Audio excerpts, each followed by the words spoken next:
पाठ राखीन या मालिकेच्या पुढील भागाचे काही अपडेट आजच्या व्हिडिओमध्ये आपण जाणून घेणार आहोत। आपण पाहत असतो की आता प्राजक्ताकडे शेवटचा पर्याय राहिलेला असतो तो म्हणजे डायरेक्ट रोहनला जाऊन जाब विचारणं। त्यासाठी ती रोहनला जाऊन भेटलेली असते आणि रोहनला विचारत असते, तू भाग्यासोबत यासाठीच लग्न करतोस ना, कारण की तुझ्या आईला आमच्याकडनं हुंड्याचे पैसे घ्यायचे आहेत।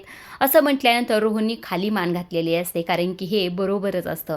आता इकडे जी काही प्राजक्ता असते ती घरी आलेली असते। घरी आल्यानंतर ती ते मामींना सांगण्याचा प्रयत्न करत असते, मामी मी जे काही करते ते फक्त भाग्याच्या प्रेमापोटी करते आणि तिच्या सुखासाठी करते, मी नाही लग्न तिचं मोडण्याचा प्रयत्न करत, असंही ते परत परत सांगत असते।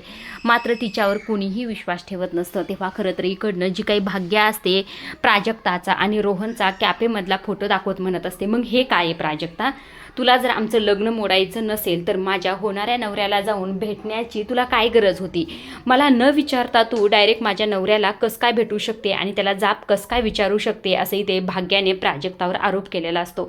आता हे सगळ्या गोष्टी प्राजक्ता कशा प्रकारे हँडल करते, भाग्याला कशा प्रकारे समजवण्याचा प्रयत्न करते की मी हे सगळं तुझ्यासाठीच करते, ह्या सर्व गोष्टी कशा होतात त्या येत्या काही पुढील भागात आपल्याला कळेलच। आजच्या पुरतं एवढंच। अशा डेली मालिकेच्या अपडेट आणि प्रोमो जाणून घ्यायचे असतील तर चॅनलला जरूर सबस्क्राईब करा। धन्यवाद।